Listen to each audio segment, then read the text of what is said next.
Egg tomato curry with జొన్న రొట్ట ఒక మంచి కాంబినేషన్ అనమాట. చాలా అంటే చాలా బాగుంటుంది, యమ్మీ యమ్మీగా ఉంటుంది. సో దీని ప్రాసెస్ని ఇప్పుడు మనం చూద్దాము. ముందుగా దీనికి కావాల్సిన పదార్థాలు టమాటోస్, ఆనియన్స్, పచ్చిమిరపకాయలు అండ్ వెల్లుల్లిపాయలు. ఫస్ట్ కడాయి తీసుకొని కొద్దిగా నూనె యాడ్ చేసుకొని కొద్దిగా నూనె కాగిన తర్వాత జీరా యాడ్ చేసుకోవాలి. ఆనియన్స్, పచ్చిమిర్చి వేసి కొద్దిగా సాల్ట్ యాడ్ చేసి బాగా కలపాలి. ఇందులోనే పసుపు, వెల్లుల్లిపాయలు కూడా యాడ్ చేసేసి మూత పెట్టి బాగా మగ్గనివ్వాలి. అంటే కొద్దిగా సాఫ్ట్గా అయ్యే వరకు ఇవి మగ్గనివ్వాలి.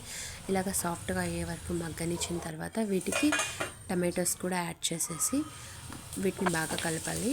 కలిపి మూత పెట్టేయాలి. మూత పెట్టేసి ఒక 5 మినిట్స్ వరకు ఈ టమాటోస్ కూడా మగ్గనివ్వాలి. అప్పుడే అందులో ఉన్న వాటర్ అంతా వెళ్ళిపోయి సాఫ్ట్గా వచ్చేస్తుంది అనమాట. సో ఇలా సాఫ్ట్గా అయిన తర్వాత కొద్దిగా చిల్లీ పౌడర్, అంటే ఆల్రెడీ మనం పచ్చిమిర్చి వేసి ఉన్నాం కాబట్టి తగినంత కారం అంటే చూసుకొని కొద్దిగా కారాన్ని యాడ్ చేసేసి బాగా కలపాలి. ఇలా కలిపి ఒక 2 మినిట్స్ మగ్గిన తర్వాత వెల్లుల్లిపాయ, కొబ్బరి పొడి వేసేసి కలిపేసేసి లాస్ట్లో ధనియాలు వేసేసి కొద్దిసేపు మగ్గనిచ్చేస్తే టమాటో కర్రీ ఆల్మోస్ట్ అయిపోయినట్టే. దీనికి అంటే కొద్దిగా ఇంకా బాగా టేస్టీ కావడం కోసం ఎగ్స్ని యాడ్ చేసిస్తే యమ్మీ యమ్మీగా బాగుంటుంది కర్రీ. చాలా అంటే చాలా బాగుంటుంది. సో దీనికి కాంబినేషన్ జొన్న రొట్టె అయితే సూపర్గా ఉంటుంది. సో ఈ జొన్న రొట్టె విధానాన్ని ఇప్పుడు చూద్దాము. ముందుగా కొద్దిగా పిండిని తీసుకొని సాల్ట్ యాడ్ చేసేసుకొని వేడి నీళ్ళని కొద్దిగా యాడ్ చేసేస్తూ సాఫ్ట్గా ఆ పిండి వచ్చే వరకు కలపాలి.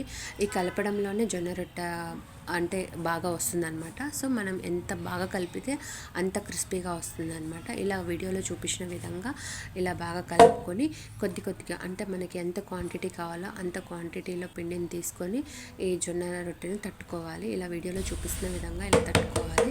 ఇలా బాగా జొన్న రొట్టెని తట్టుకొని అలా క్రిస్పీగా కాల్చుకొని తింటే సూపర్ అంటే సూపర్గా ఉంటుంది. ఈ రెండు కాంబినేషన్స్ చాలా అంటే చాలా బాగుంటుంది. చాలా బాగా ఎంజాయ్ చేస్తారు. సో ఈరోజు మా బాబు అయితే చాలా ఎంజాయ్ చేశాడు. అదే వీడియోలో చూపిస్తున్నాను. Thanks for watching.